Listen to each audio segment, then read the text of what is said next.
बढ़ते हैं आगे। मृतक अंजलि की दोस्त निधि ने न्यूज 18 से एक्सक्लूसिव बातचीत की है। निधि वो पहली चश्मदीद है जो अंजलि के साथ स्कूटी पर मौजूद थी। निधि ने उस रात की पूरी कहानी न्यूज 18 को बताई है, आप भी सुनिए।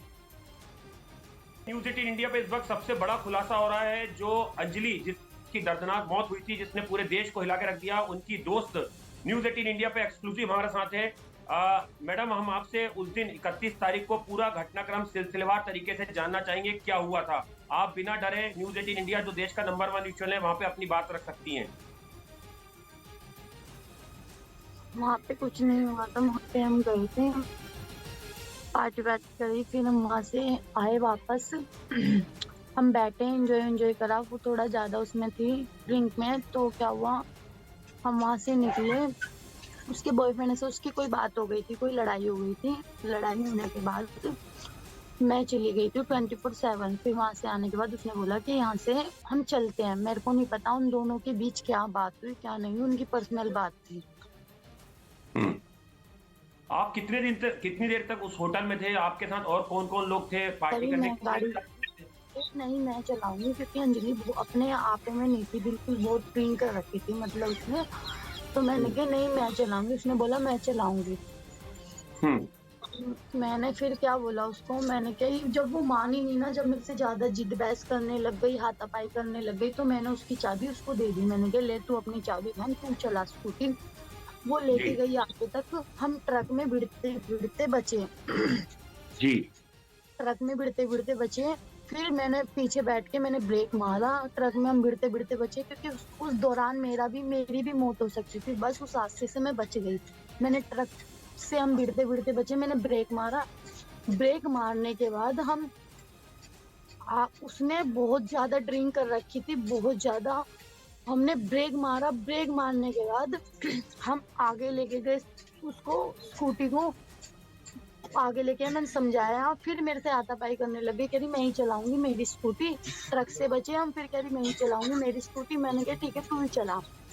सामने से वो कार आ रही थी। कार आते आते हम थे स्कूटी पे, मैं पीछे बैठी थी। जब मेरे को लगा ना कि संभाल नहीं पाएगी तो मैं जब वो मान ही नहीं रही थी कि मैं ही चलाऊंगी अपनी स्कूटी, मैं ही चलाऊं, तो मैंने पीछे से बैठ के मैं संभाल रही थी स्कूटी। संभालने के बाद संभालते संभालते वो भी आगे बैठी थी। वो एकदम वो लड़के आए आगे से, सामने की टक्कर थी। वो आए सामने से और हम भी सामने से आ रहे थे।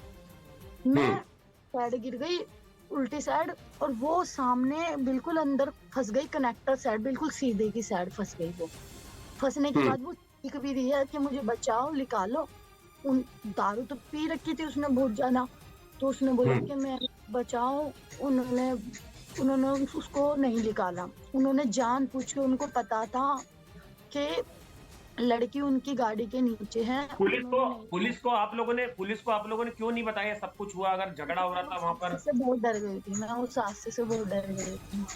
और आप उसको अकेले छोड़ के चले गई थी वहां पर जब एक्सीडेंट हुआ? वो बलेनो गाड़ी से उसको गाड़ी ले गई थी खींचकर। गाड़ी खींच के ले गई थी। तो आपने पीसीआर को कभी कॉल नहीं की? पुलिस को नहीं बताया आपने? क्योंकि मेरा उस दौरान फोन भी टूट गया था। फोन टूटने पर मैं बहुत होपलेस हो गई थी। मेरे को जो ठीक लगा अपने घर जाना। अगर वो हादसा मेरे साथ होता, वो भी यही करती, वो अपने घर जाती। आप अपने घर पे किसी को बताया था? अपने घर जाके किसी को बताया था आपने इस बारे में? घर पे जाके किसी को बताया था, अपनी मम्मी को बस ये बताया था कि हाँ मेरा एक्सीडेंट हो गया और ऐसे ऐसे हो गया, बस इतना। क्योंकि मैं रोई इतना रही थी क्योंकि मैं परेशान हो गई थी, होपलेस हो गई थी ज्यादा। मतलब वो लड़के अंजलि को वहीं पर मिले हैं पांचों? नहीं, वो लड़के तो जानते ही नहीं थे, ना अंजलि को ना मुझे। नहीं जानते थे। और आपको पुलिस ने अपनी गाड़ी को ब्लैक शीशे कर रखे थे। उन लड़कों ने अपनी गाड़ी के ब्लैक शीशे कर रखे थे। कुछ लगा रखा था गाड़ी, मतलब काले कर रखे थे उन्होंने, कुछ लगा रखा था चिपकू। तो उन लड़कों की हमें शकल, मेरे को नहीं दिखी शकल। वो तो अंजलि तो नीचे ही फंस गई थी, नीचे से ही वो चिल्ला रही थी कि मुझे बचाओ, मुझे बचाओ। आप ये बताइए, ये कितने बजे का वाकया है जब ये पूरा एक्सीडेंट हुआ था और सामने घसीटते लेके उसको? क्या आपने रोका, कुछ बोला, क्या हुआ था वो घटनाक्रम फिर से बताइए एक बार। वो मेरे ऊपर ही चढ़ाने की कोशिश कर रहे थे वो लड़के। कितने बजे का वाकया था ये रात को 2 बजे हम वहां से निकले हैं। ये दो तीन के बीच ऐसा कुछ हुआ है। 2-3 के बीच ऐसा कुछ हुआ है। वो गाड़ी ने बिल्कुल हमें ठोक दिया, हमने बचाव भी करा उस गाड़ी ने। ठीक है, ओके, बस इतना ही बोल सकती हूँ मैं।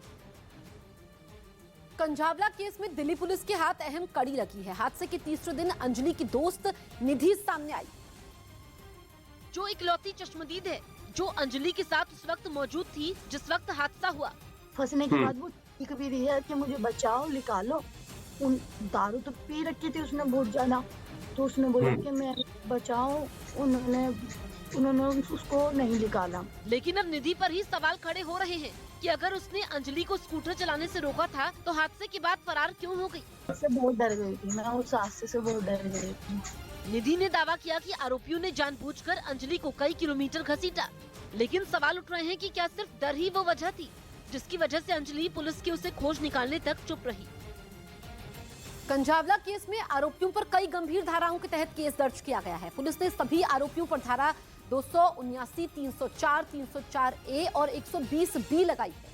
आईपीसी की धारा 279 रैश ड्राइविंग यानी खतरनाक तरीके से गाड़ी चलाने पर लगाई जाती है। अपराध साबित होने पर दोषी को अधिकतम 6 महीने की सजा और 1000 रुपए तक जुर्माना या दोनों सजा एक साथ का प्रावधान है। आईपीसी की धारा 304 गैर इरादतन हत्या के लिए लगाई जाती है। दोषी पाए जाने पर अपराध की गंभीरता के आधार को देखते हुए उम्र कैद और जुर्माना या कठोर कारावास की सजा हो सकती है।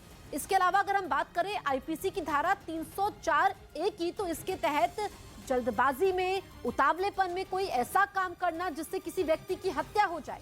दोषी पाए जाने पर 2 साल तक की जेल, जुर्माना या जेल और जुर्माना दोनों हो सकता है।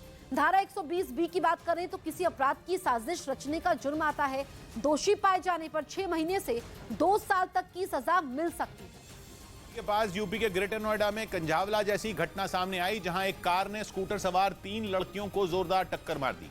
ये घटना 31 दिसंबर की बताई गई, जिसमें तीनों लड़कियां बुरी तरह घायल हो गईं और उन तीनों में एक लड़की हादसे की वजह से कोमा में चली गई। आरोप है कि 31 दिसंबर की रात करीब 9 बजे कार सवार आरोपियों ने इन लड़कियों को टक्कर मारी और मारने के बाद वो रुके नहीं, तुरंत लेके भाग गए। पुलिस ने इस मामले में एफआईआर दर्ज कर कार सवार आरोपियों की तलाश तेज कर दी। ताइवान और जापान से बढ़ते तनाव के बीच चीन में ट्रेंड सैनिकों की भारी कमी हो गई है। चीन के मीडिया में छपी एक रिपोर्ट के मुताबिक पहली बार यह खुलकर सामने आया कि चीन इस बड़ी परेशानी से जूझ रहा है और उसकी सेना में ऐसे सैनिकों की कमी हो गई है जो आधुनिक हथियार और जंगी जहाज चला सकें। खबर के मुताबिक चीन अपने दुश्मनों से निपटने के लिए तेजी से हथियार बना रहा है। उसके जंगी जहाजों का बेड़ा भी बढ़ता जा रहा है, लेकिन चीन की परेशानी यह है कि जंग के दौरान ऐसे युद्धपोत चला पाने वाले सैनिक ही उसके पास कम हो गए हैं। रिपोर्ट के मुताबिक चीन इतना परेशान हो चुका है कि वो अपने रिटायर हो चुके एक्सपर्ट सैनिकों को वापस ला रहा है। चीन उन्हें ही तेजी से ट्रेनिंग दे रहा है ताकि जल्द से जल्द जंगी जहाजों पर उनकी तैनाती की जा सके।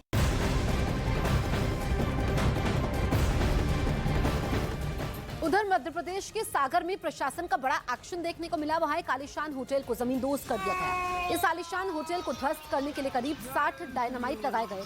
इंदौर से आई टीम ने दोपहर करीब 2 बजे पहला धमाका किया, लेकिन ये विस्फोट कामयाब नहीं। इसके बाद टीम ने शाम 7 बजे के बाद दूसरा विस्फोट किया, जिसके बाद देखते ही देखते 5 मंजिला होटल जमींदोज हो गया।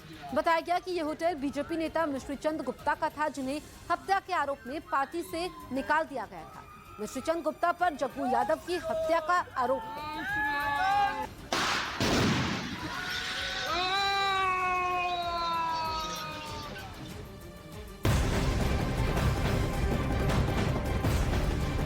रूस के क्रास्नोयार्स्क में भीषण आग लगी, जिसमें काफी नुकसान होने की खबर मिली है। और बड़ी खबर हम आपको बता रहे हैं, रूस के क्रास्नोयार्स्क में इस वक्त भीषण आग लग गई है और जानकारी ये मिली है कि आग लगने से भारी नुकसान हुआ है, जिसमें अब नुकसान का आकलन होगा। तस्वीरें आप देख सकते हैं, आग कैसे लगी ये अभी साफ नहीं है, लेकिन आग काफी भीषण है। धुएं का गुबार देखा जा सकता है, काफी नुकसान हुआ है, सब कुछ तबाह हो चुका है, यहाँ पर सब कुछ बर्बाद हो गया है। ये तस्वीरों को देख करके समझ में आ रहा है। तो ये तस्वीरें रूस से सामने आई है, जिसमें रूस के क्रास्नोयार्स्क, ये वो इलाका जहां पर इस वक्त भीषण आग लगी हुई है, काफी नुकसान हुआ है। ऐसे में आकलन भी होगा, क्या कारण इसके पीछे रहे, इसकी भी जांच होगी। उधर हिजाब विरोधी प्रदर्शनों के बीच ईरान की सरकार ने महिलाओं को नई चेतावनी दे डाली। ईरान की सरकार ने आदेश जारी किया कि वहां की महिलाएं बिना हिजाब के गाड़ियों में भी सफर नहीं कर सकती। यानी अगर कोई महिला अपनी कार में भी बैठी हो तो उसके लिए हिजाब पहनना जरूरी है, नहीं तो गंभीर परिणाम भुगतने पड़ सकते हैं। ईरान में महसा अमीनी नाम की लड़की की मौत के बाद से ही हिजाब विरोधी प्रदर्शन जारी है। हिजाब न पहनने पर पुलिस ने महसा अमीनी को बेरहमी से पीटा था, जिससे उसकी मौत हो गई थी। पाकिस्तान ने आतंकी संगठन तहरीक-ए-तालिबान पाकिस्तान के खिलाफ जंग छेड़ने का ऐलान कर दिया। टीटीपी के आतंकियों के खात्मे के लिए पाकिस्तानी सेना मिलिट्री ऑपरेशन शुरू करेगी।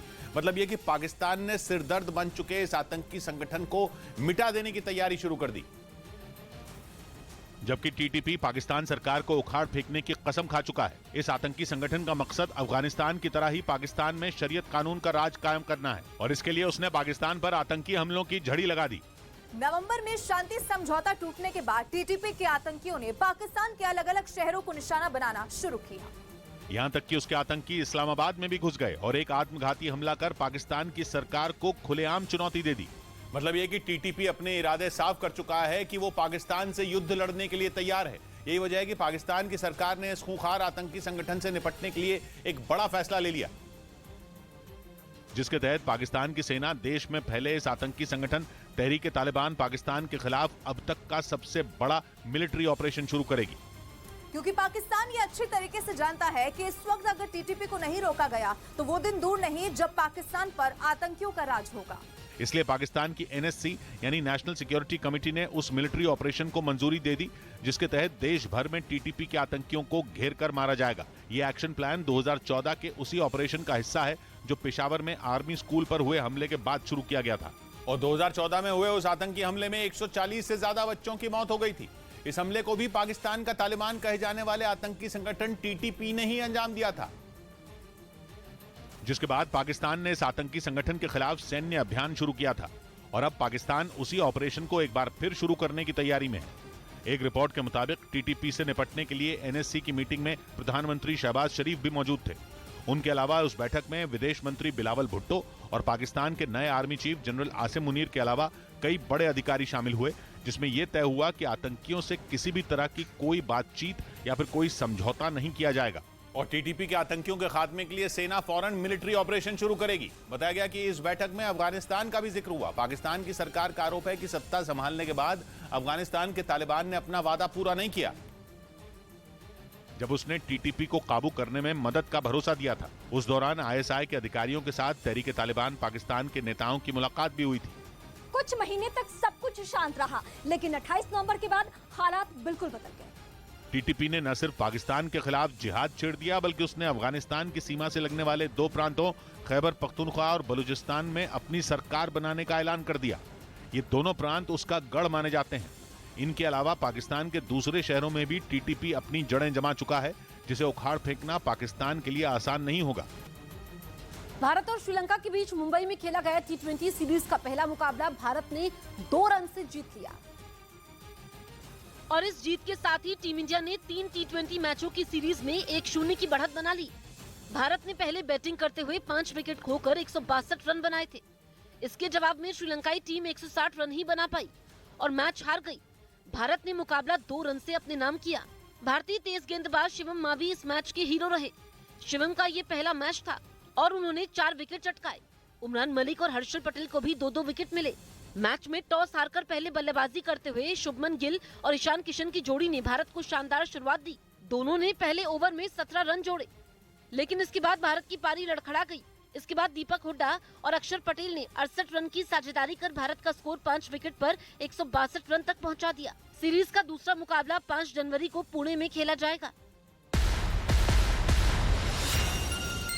नाराजगी है तो जताते हैं, खुशी में खुशी बांटते हैं। अगर जो ललकारे कोई तो करारा जवाब भी देते हैं। जो कहते हैं दिल से कहते हैं, गुस्सा है तो गुस्से में कहते हैं, साथ आपके खड़े रहते हैं, बुलंद करते हैं आपकी आवाज, सही के लिए गलत से लड़ते हैं। जो कहते हैं दिल से कहते हैं, क्योंकि हर खबर यहाँ सिर्फ खबर नहीं, एक जज्बा है और ये जज्बा रहेगा हर दम कायम, चाहे दिन बदले या फिर साल। हम सब की तरफ से आप सभी को नए साल की हार्दिक शुभकामनाएं। देखते रहिए देश का नंबर 1 हिंदी न्यूज चैनल।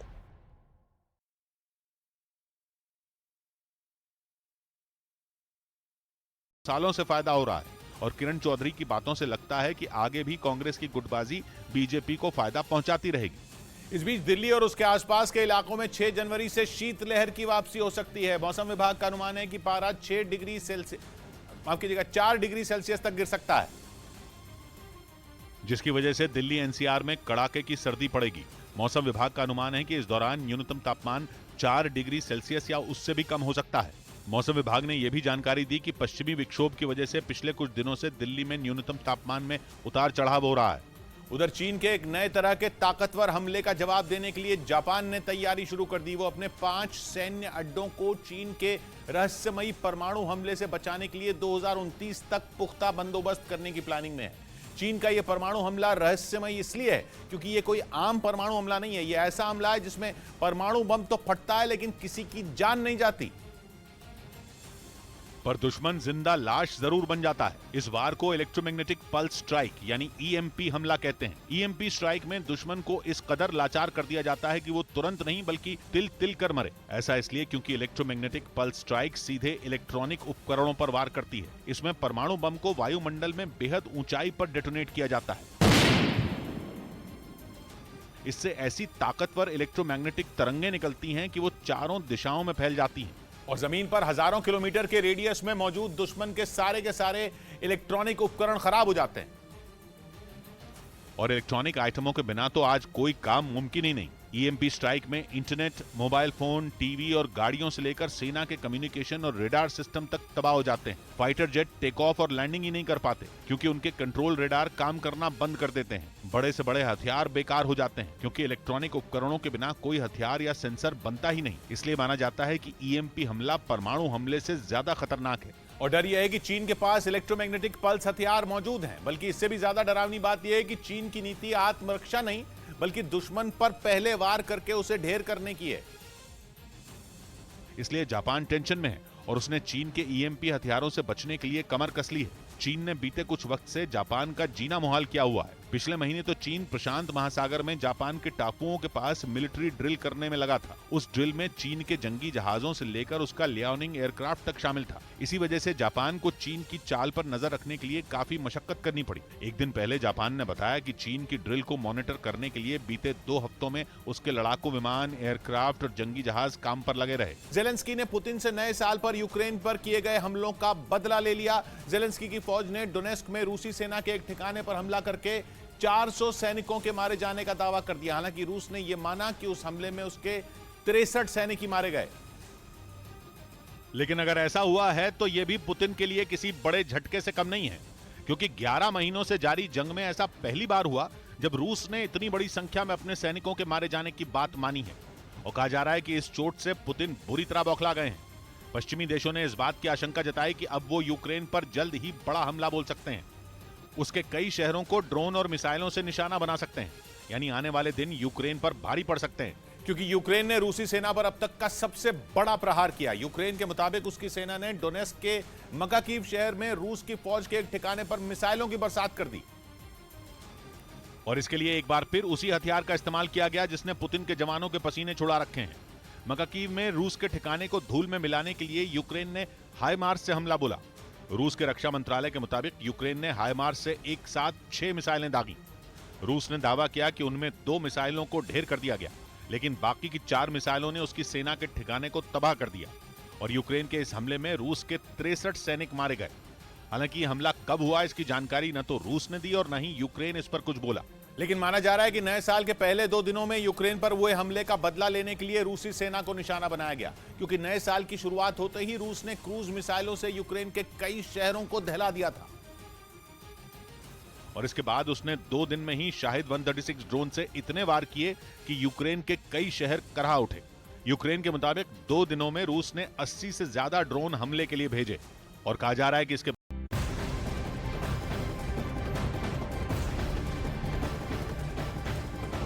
और इस वक्त की सबसे बड़ी खबर, मुंबई में जैन समाज का अब तक का सबसे बड़ा आंदोलन हो रहा है। समेत शिखर जी को पर्यटन स्थल की जगह पवित्र तीर्थ स्थल घोषित करने की मांग की जा रही है और मुंबई के मेट्रो सिनेमा से शुरू हुई ये रैली आजाद मैदान तक जानी है।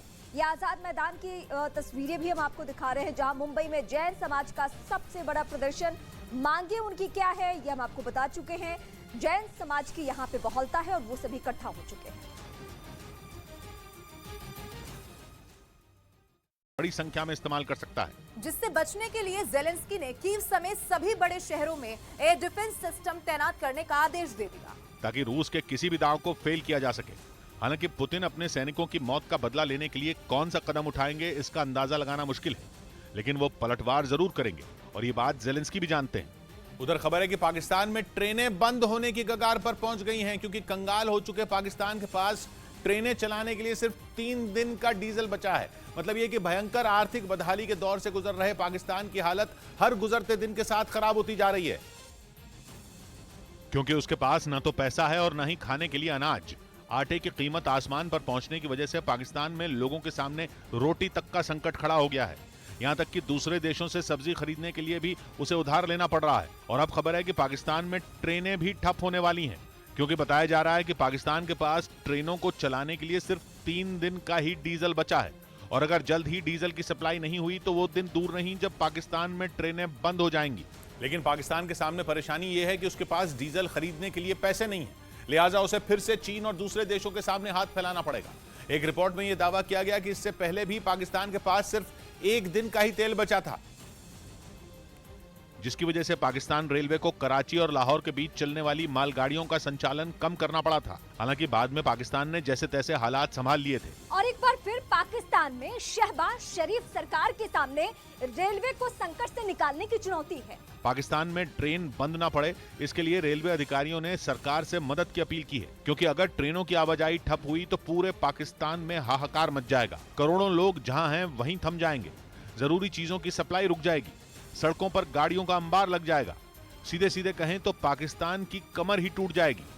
इधर एनसीपी नेता जितेंद्र अवार्ड के औरंगजेब पर दिए बयान पर महाराष्ट्र की सियासत गर्मा गई। असल में जितेंद्र अवार्ड ने छत्रपति संभाजी महाराज का जिक्र करते हुए औरंगजेब पर बयान दिया और इशारों में उन्होंने औरंगजेब को हिंदू विरोधी मानने से इनकार कर दिया। औरंगजेबवर एवढा क्रूर आणि हिंदुद्वेष्टा म्हणजे जे काय म्हणायचंय ते त्यांनी विष्णूचं मंदिरही तोडलं असतं। उनके बयान पर महाराष्ट्र के मुख्यमंत्री एकनाथ शिंदे ने कड़ी नाराजगी जताई। एकनाथ शिंदे के अलावा बीजेपी के कई नेताओं ने भी जितेंद्र अवार्ड के बयान को छत्रपति संभाजी महाराज का अपमान बताया। इस बीच ईरान के मीडिया ने दावा किया कि उसकी सेना के अभ्यास की टो लेने के लिए दुश्मन देश का एक जासूसी विमान भेजा गया। खबर के मुताबिक ईरान ने ड्रोन का इस्तेमाल करके उस जासूसी विमान को खदेड़ दिया, लेकिन इससे पहले वो विमान स्ट्रेट ऑफ हॉर्मुज में ईरानी सेना के बेहद करीब पहुंच गया था। इजरायल और अमेरिका से बढ़ते तनाव के बीच ईरान की सेना 29 दिसंबर से ही वहां बड़ी मिलिट्री ड्रिल कर रही है। इस ड्रिल में ईरान ने अपने नए ड्रोन और खतरनाक जुल्फकार मिसाइल को शामिल किया है। दावा किया गया कि उसके इन्हीं घातक हथियारों की जासूसी के लिए दुश्मन देश ने एक विमान भेजा था, लेकिन जैसे ही ईरान की सेना को इसकी भनक लगी, उसने अपने ड्रोन विमान की तरफ छोड़ दिए। दावा है कि इसके बाद जासूसी करने आया विमान तेजी से वहां से भाग खड़ा हुआ। हालांकि ईरान की तरफ से यह जानकारी नहीं दी गई कि वो जासूसी विमान किस देश का था, लेकिन कहा जा रहा है कि वो अमेरिका या फिर इजराइल का हो सकता है, क्योंकि दोनों ही देश इन दिनों ईरान से बुरी तरह खार खाए बैठे हैं।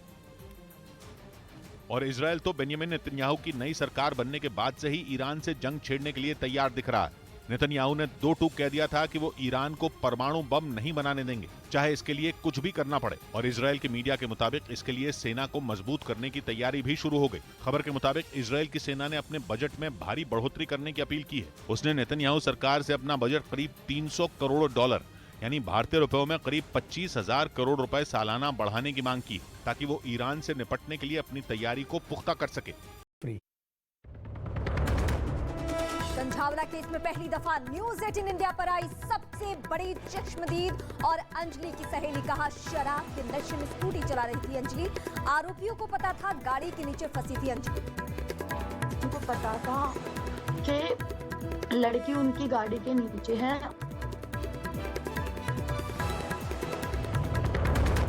पश्चिम बंगाल में लगातार दूसरे दिन वंदे भारत ट्रेन पर पथराव, 2 बोगियों को हुआ नुकसान।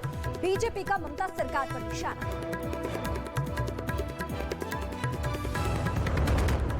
त्रिपुरा के पूर्व मुख्यमंत्री बिप्लब देब के पैतृक घर पर हमला, तोड़फोड़ के बाद घर को किया आग के हवाले। बीजेपी ने सीपीएम कार्यकर्ताओं पर लगाया हमले का। जैन धर्म के तीर्थ स्थल समेत शिखर को पर्यटन स्थल घोषित करने पर बढ़ा विरोध का दायरा। मुंबई में फैसले के विरोध में सड़कों पर उतरे हैं लोग। उत्तर भारत में कड़ाके की ठंड और कोहरे का असर, शीतलहर ने बढ़ाई लोगों की मुश्किलें। यूपी के कई जिलों में स्कूलों की छुट्टी। जोशीमठ में हाइड्रो प्रोजेक्ट ने बढ़ाई लोगों की टेंशन। जमीन खिसकने के बाद लोगों के घर से अचानक निकलने लगा पानी। कई जगहों पर घरों में आई दरार। कबड्डी कोच गुरप्रीत सिंह की फिलीपींस में गोली मारकर हत्या। पंजाब के मोगा के रहने वाले हैं गुरप्रीत सिंह। परिवार में पसरा मातम।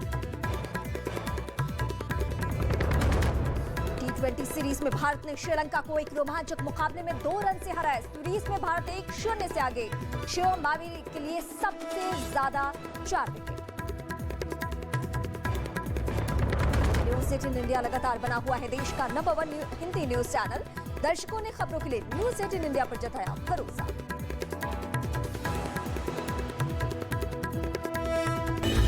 News 18 India.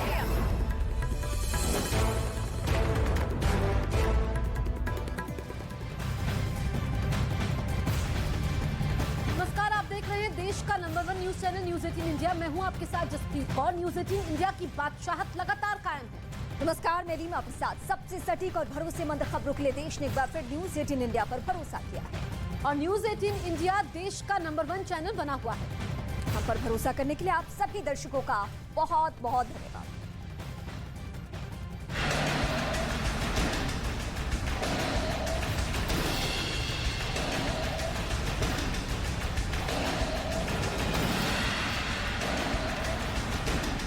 हमारे पास एक इंसिडेंट की आई विटनेस है और वो पुलिस के साथ कोऑपरेट कर रही है।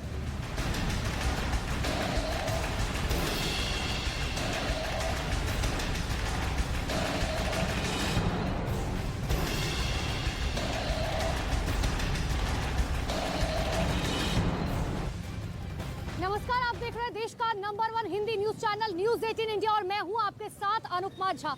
एक ऐसी घटना जिसने राजधानी दिल्ली को दहलाकर रख दिया। एक ऐसी घटना जिसने दिल्ली पुलिस को सवालों के घेरे में लाकर खड़ दिया। लेकिन फिलहाल हम खड़े हैं सुल्तानपुर पुलिस थाने के बाहर। इस वक्त हम मौजूद है। ये वही थाना है जहां पर इस पूरे केस में FIR दर्ज की गई है। उन 5 आरोपियों के खिलाफ FIR दर्ज की गई है जिन्होंने इस घिनौनी वारदात को अंजाम दिया, जिसे एक ब्रूटल किलिंग भी कहा जा सकता है। लेकिन इस पूरे मामले में देखिए, कल जब पोस्टमार्टम रिपोर्ट निकलकर सामने आई थी तो ये बात साफ तौर पर क्लियर हो गई थी कि लड़की यानी कि अंजलि जो है उसका रेप नहीं हुआ था, जबकि उसको जानबूझकर घसीटा गया था। गाड़ी के नीचे जो है उसे घसीटा गया था, जिसकी वजह से उसके शरीर के टुकड़े टुकड़े हो गए थे। लेकिन लगातार इसमें अब नए नए बयान निकलकर सामने आ रहे हैं, चश्मदीदों के बयान निकलकर सामने आ रहे हैं। सबसे पहले शुरुआत इस वक्त की सबसे बड़ी खबर के साथ कर रहे हैं। न्यूज 18 इंडिया से बातचीत की अंजलि की दोस्त निधि ने एक्सक्लूसिव बातचीत की, जिसमें उन्होंने कई खुलासे किए हैं, जिसमें उसने साफ तौर पर यह बताया कि आखिर उस दर्दनाक घटना के दौरान क्या हुआ था। इतना ही नहीं, ये भी बताया कि आखिर किस तरीके से अंजलि को घसीटा गया था, किस तरीके से जो 5 लोग अंदर मौजूद थे वो बेहद शराब के नशे में धुत थे। उन्हें पता था कि हाँ, गाड़ी के नीचे कोई मौजूद है जो लगातार घसीटता जा रहा है और बावजूद इसके उन्होंने उसे करीबन 14 से 15 किलोमीटर तक घसीटा है। बड़ी जानकारी इस वक्त की आपको दे रहे हैं, जहां पर देखिए अंजलि के दोस्त की एंट्री जो है वो अब हो चुकी है। निधि ने न्यूज 18 से खास बातचीत की, जिसमें उसने कई दावे किए हैं, जिसमें उसने बातचीत में बताया कि हादसे वाले दिन अंजलि ने शराब पी रखी थी और उसके बॉयफ्रेंड से उसकी लड़ाई हुई थी। इस बारे में जानकारी दी। निधि ने यह भी दावा किया कि देखिए, ट्रक से टक्कर होने से रोकने के लिए उसने कूदकर ब्रेक लगा दिया। लेकिन अब सवाल यह है कि वो कार से टक्कर के बाद दोस्त को बचाने के लिए आखिर कुछ क्यों नहीं किया उसने। क्यों आखिर? क्योंकि उसकी तरफ से ये कहा गया कि मैं इतना ज्यादा डर गई थी जिस वजह से मैं अंजलि को वहीं पर छोड़कर चली गई। लेकिन क्या मानवता को तार तार करने वाली ये खबर नहीं है? आखिर क्या एक दोस्त की मदद के लिए आखिर निधि जो है वो सामने क्यों नहीं आई? जब उसकी दोस्त सामने तड़प रही थी तो आखिर क्यों उसकी तरफ से जो है कोई भी मदद नहीं की गई? और सबसे बड़ा सवाल यह है कि आखिर निधि 50 घंटे तक कहाँ थी? आखिर क्यों निधि जो है वो मीडिया के सामने नहीं आई? क्यों पुलिस को जो है फोन नहीं किया? अगर उस वक्त वो डर गई थी, आखिर वो घर पर जाकर चैन की नींद जो है वो किस तरीके से सो सकते हैं? इतना ही नहीं, अब ना अपने घर वालों को इस बात की इत्तला दी, ना तो पुलिस प्रशासन को इस बारे में बताया गया कि आखिर उस रात को जो है क्या कुछ हुआ था, कैसे आखिर एक बलेनो गाड़ी के नीचे जो है उसी की दोस्त अंजलि जो उसके साथ कुछ देर पहले तक मौजूद थी वहां पर पहुंचती है और वो गाड़ी के नीचे कई किलोमीटर तक घसीटती जाती है, लेकिन बावजूद इसके निधि ने आखिर पुलिस को इत्तला क्यों नहीं की, क्यों अपने परिवार को जो इन सब के बारे में नहीं बताया।